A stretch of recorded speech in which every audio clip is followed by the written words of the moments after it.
I'm leaving you for someone who actually has a future, my wife said, sliding her wine glass across the marble table.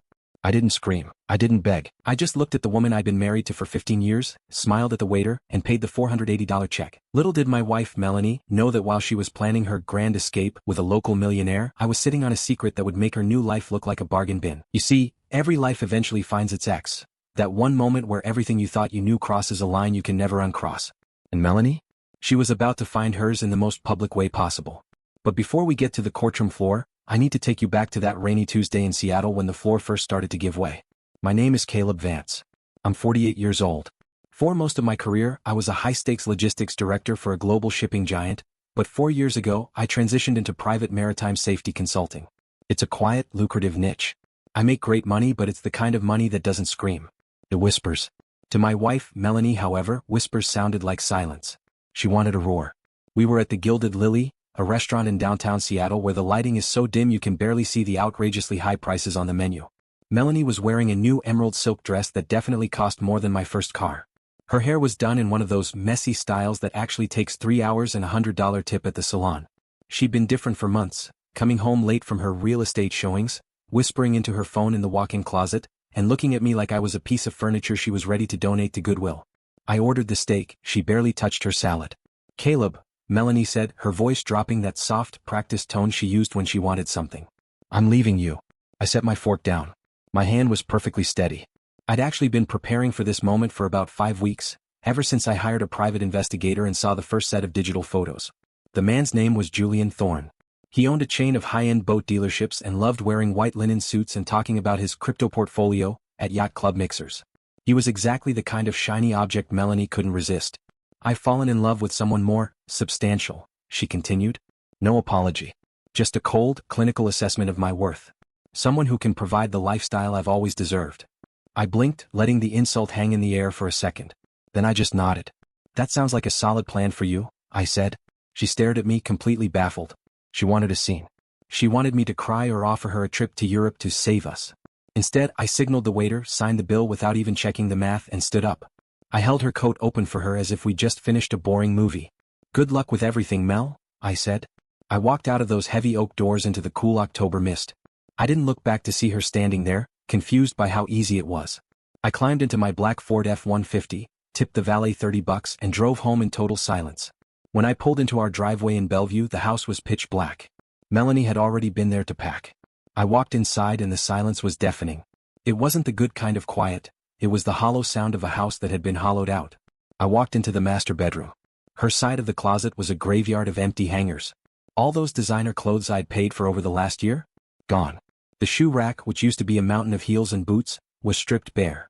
Even the bathroom counter was wiped clean, just a faint ring of dust where her expensive jewelry box used to sit. She'd been efficient. She must have had movers there while I was at my office earlier that week. In the kitchen it was even weirder.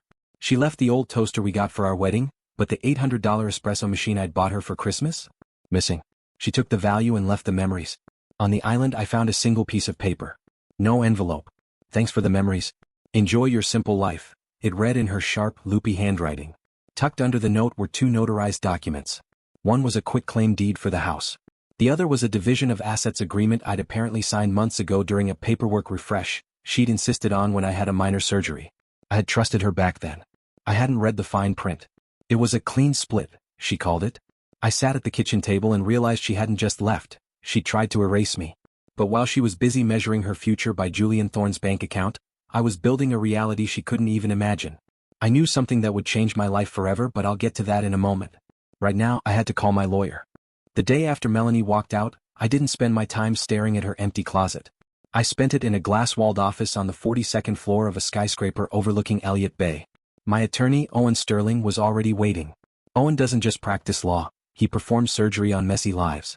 You look like you haven't slept since the Clinton administration, Owen said, sliding a thick manila folder across his mahogany desk. The label read, Vance vs. Vance Confidential. I've slept fine, I lied, sitting down. Melanie moved out. She thinks she's trading up for Julian Thorne. Owen leaned back, a shark-like grin spreading across his face.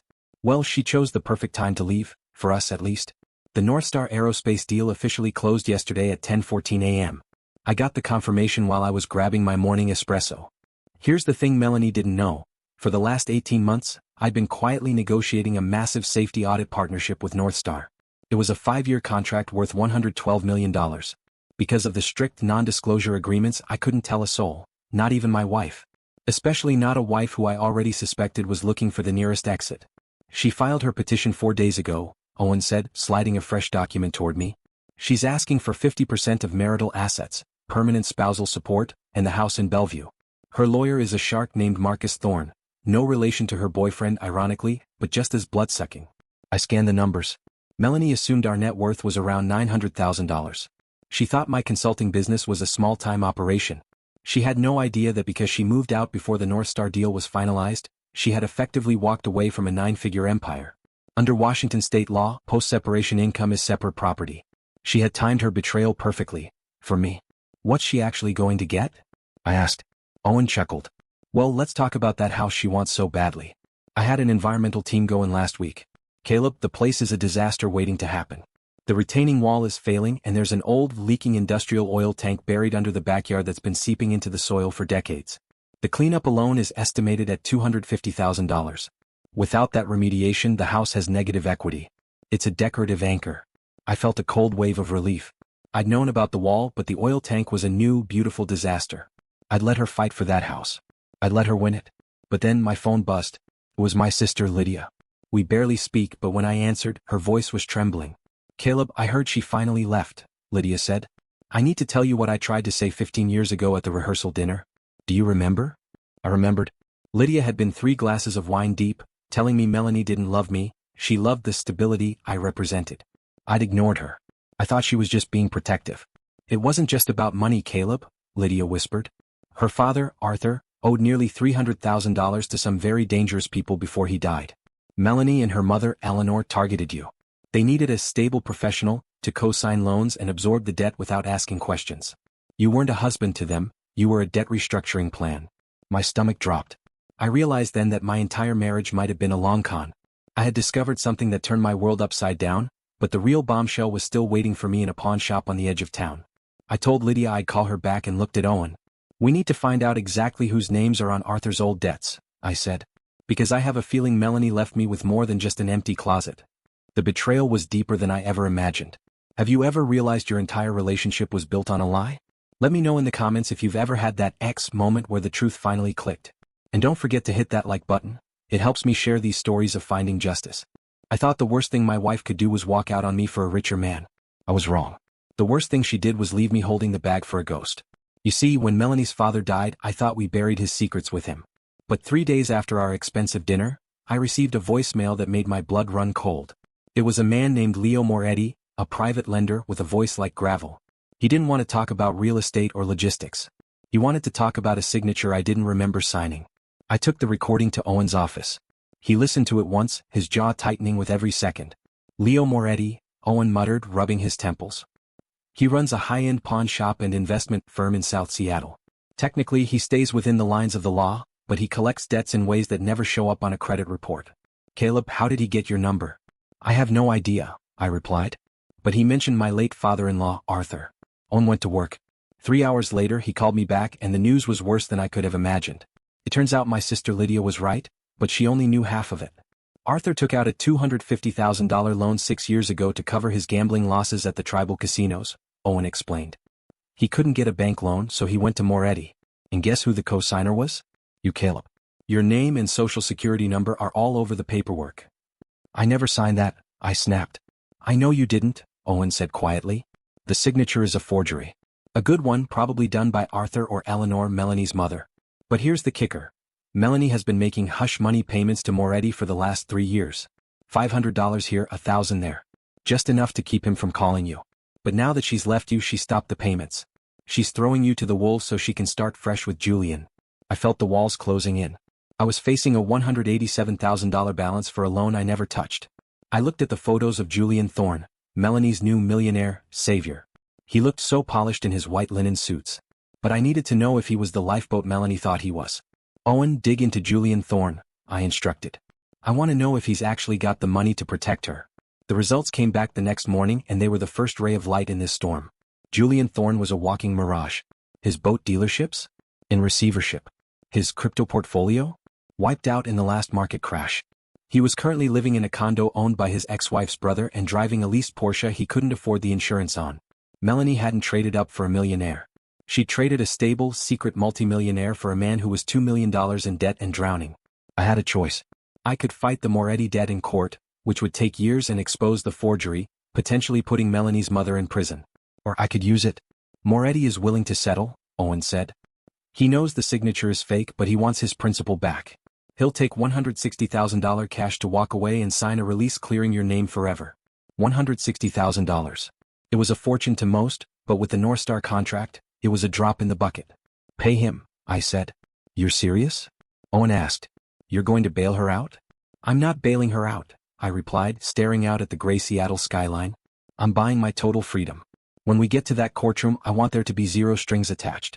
I want her to realize that she had a man who would have protected her from everything, and she threw it away for a guy who can't even pay for his own lunch. Every life finds its ex, Owen. Melanie is about to find out that her ex marks the spot where she lost everything. But just as I thought I had the upper hand, a courier arrived at my temporary apartment with a thumb drive that changed the game again. Someone was watching Melanie, and they wanted me to see exactly what she was plotting behind my back. The plot is thickening, and Melanie has no idea her millionaire is actually broke. What would you do? Pay the debt to be free, or let the loan shark go after her? Tell me in the comments. I was sitting in my new temporary apartment, a place with floor-to-ceiling windows and a view of the river that felt 1,000 times cleaner than the house I'd left behind. That's when the courier arrived. No return address, just a plain white envelope containing a silver thumb drive and a note on heavy, cream-colored stationery. It said, Mr. Vance, a concerned observer thought you should see the truth. Justice is coming. I didn't know it then, but this little piece of plastic was the final nail in the coffin Melanie was building for herself. I plugged the drive into my laptop. My heart was thumping against my ribs, that steady rhythmic warning that things were about to get ugly. There were 3 folders. The first folder was titled Hidden Accounts. It contained bank statements in Melanie's name that I'd never seen. For the last 18 months, she'd been funneling consulting fees from her mother's real estate business, nearly $55,000. Money she never declared on our joint taxes. Money she'd been hoarding for her new life. The second folder was a collection of photos. Melanie and Julian Thorne. They weren't just meeting for coffee. They were at luxury resorts in Sedona, hidden booths in high-end bars and hotel lobbies in Portland. The timestamps went back nearly a year. While I was flying to maritime safety inspections, believing I was working for our future, she was scouting for my replacement. But the third folder was the kill shot. It was a video file, likely recorded on a phone from a nearby table at a dimly lit lounge. The audio was crisp. I saw Melanie leaning in close to Julian, her eyes bright with a greed I hadn't recognized before. Are you sure the house is safe? Julian asked, his voice smooth and oily. My mother handled it, Melanie replied. She found an appraiser who's going to value the property low.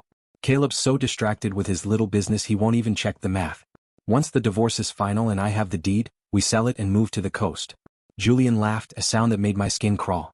You're cold, Mel. I love that. I'm not being cold, Julian, she said, sipping her martini. I'm being smart. He's a simple man. He deserves a simple life. We deserve more. I sat back, the blue light of the laptop screen stinging my eyes. They weren't just leaving me, they were trying to bankrupt me. They had a plan, a timeline, and a professional appraiser in their pocket. I called Owen immediately. I didn't even say hello. I have everything. Bank fraud, conspiracy to commit appraisal fraud, and a year-long timeline of the affair. 20 minutes later, I was in his office. Owen watched the video twice, a grim smile playing on his lips. This is a gift from the gods, Caleb. Usually in divorce we're fighting over he said she said. This is she said it on camera. This changes our entire strategy for the court date in 3 days. Who sent it? I asked. Owen shrugged. In families like hers, there's always someone with a conscience. My money is on her younger sister, Grace. She always was the black sheep because she refused to lie for Eleanor. But it doesn't matter who sent it. What matters is that Melanie is walking into a massacre she thinks is a victory parade. Should we show this to her lawyer now? I asked. No, Owen said, leaning back. We let her walk into that courtroom. We let her testify. We let her lie under oath. And then, we play the tape. I want to see the exact moment her ex finds her. I walked out of the office and into the cool evening air. I realized then that I didn't feel the pain anymore. The betrayal had been so absolute that it had cauterized the wound. I was no longer a husband, I was an auditor. And the audit was almost complete. The Seattle County Courthouse is a cold building filled with harsh fluorescent lights and the smell of industrial cleaner. It's a place where secrets go to die. As I walked down the hallway, I saw Melanie sitting on a wooden bench with her attorney, Marcus Thorne. She was wearing a conservative navy suit, looking like the picture of a grieving, abandoned wife.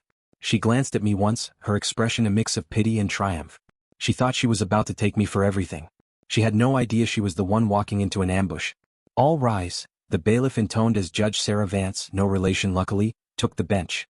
She was a woman in her 60s with steel-gray hair and eyes that had seen every lie in the book. "We are here for Vance versus Vance," Judge Vance began. "Mr. Thorne, you have the floor." Marcus Thorne stood up, smoothing his tie. "Your Honor, my client seeks an equitable division.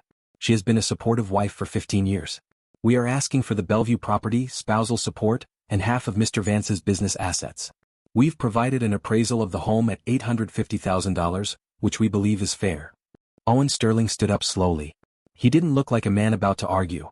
He looked like a man about to deliver a eulogy. "Your Honor, we have several concerns regarding the petitioner's cooperation and honesty during this process." Owen handed a binder to the bailiff, who passed it to the judge. A second copy went to a very confused Marcus Thorne. "First," Owen said, his voice echoing in the silent room, "we have evidence of nearly $60,000 in unreported income the petitioner hid in private accounts over the last year.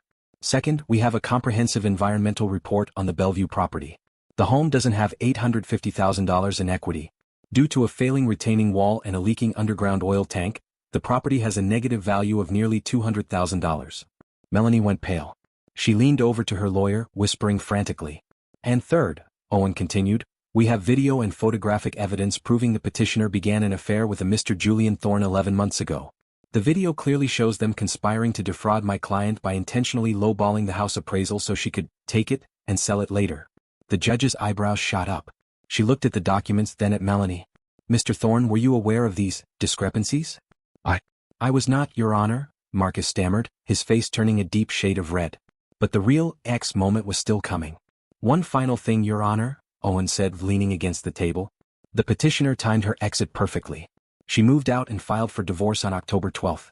On October 14th, my client's firm, Vance Maritime Safety, finalized a contract with Northstar Aerospace worth $112 million. Since she legally abandoned the marriage and signed a separation agreement prior to this date, she has zero claim to those funds." The silence in that room was absolute.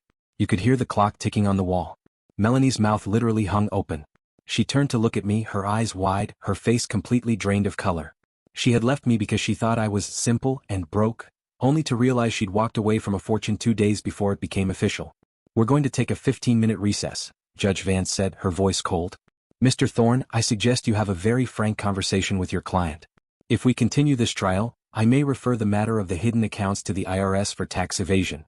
As the judge left, Melanie collapsed into her chair. She looked like a ghost. She had tried to play the game, but she didn't realize I had already rewritten the rules. I stood up, buttoned my jacket, and walked out to the hallway to grab a coffee. I didn't need to say a word. The look on her face was worth more than the $112 million. But the story doesn't end with a check. It ends with a choice. In the small conference room, Melanie was about to find out that Julian Thorne wasn't the substantial man she thought he was. The tables didn't just turn, they flipped over. Would you have any mercy left for her at this point? Let me know in the comments. The air in the settlement room was thick with the smell of old paper and desperation. Melanie sat across from me, her eyes red and her hands trembling so hard she had to tuck them under the table. She had walked into this courthouse expecting to be the architect of my ruin. Instead, she was looking at the blueprint of her own collapse. "Caleb, please," she whispered, her voice cracking. 15 years? That has to mean something. I didn't answer. I let the documents do the talking. Owen pushed a single sheet of paper across the table. It was our final offer. "Here is the reality, Melanie," Owen said, his tone as sharp as a razor. "The house in Bellevue, the one you fought so hard for, is yours. Along with the $200,000 in environmental cleanup costs and the failing retaining wall. You get your car, your clothes, and a one-time payment of $15,000. In exchange, you sign away every claim to Caleb's business, his retirement, and the Northstar contract." $15,000? Melanie gasped, looking at her lawyer. "Marcus, do something." Marcus Thorne didn't even look at her. He was busy packing his briefcase. "Melanie, if we go back in front of that judge, she's going to let the IRS know about your offshore consulting fees. You'll leave with nothing and a possible prison sentence. Sign the papers." Then came the moment she realized just how far her millionaire had fallen. "What about Julian?" she asked, a desperate hope in her eyes. "He'll help me with the house." I spoke for the first time since we entered the room. "Julian Thorne filed for Chapter 7 bankruptcy protection 8 months ago, Mel. The Porsche is a lease in his ex-wife's name. The condo belongs to his business partner. He didn't want you. He wanted the settlement money he thought you were going to take from me. You left a man who was protecting you for a man who was hunting you. The last bit of color drained from her face. She picked up the pen. It took her 3 tries to sign her name. She wasn't just signing a divorce decree, she was signing the end of the fantasy she'd been living in for a year. 6 months later, I stood on the balcony of my new office. Vance Maritime Safety had grown to 30 employees. I was looking out at the water when my assistant mentioned a woman was in the lobby. It was Melanie. She looked diminished. No designer silk, no salon hair. Just a tired woman in a fast food uniform. I just wanted to say I'm sorry, she said, not meeting my eyes. The bank took the house. Julian disappeared the week the divorce was finalized. I'm living with my mother in a 2-bedroom apartment in the suburbs. I made a mistake, Caleb. A huge mistake. I looked at her and I realized something strange. I didn't feel angry. I didn't even feel happy that she was struggling. I felt nothing. That was my ex. The moment I realized she no longer had any power over my emotions. You didn't make a mistake, Melanie, I said quietly. You made a choice. And you told me yourself, I'm a simple man. I just wanted a simple, honest life. You gave me exactly what I wanted by leaving. I watched from my window as she walked to a beat-up sedan and drove away. Every life finds its ex. Melanie's ex was the greed that blinded her to the gold she already held. Mine was the betrayal that finally set me free. At Elfix Tales, we don't give advice or tell you how to feel. We tell stories that take pain to its ending, because every betrayal deserves closure. My name is Caleb Vance and today I am finally home. If this story reminded you that the truth always comes to light, hit the like button and subscribe. Have you ever seen someone's greed backfire on them? Let me know your thoughts in the comments. I read every single one.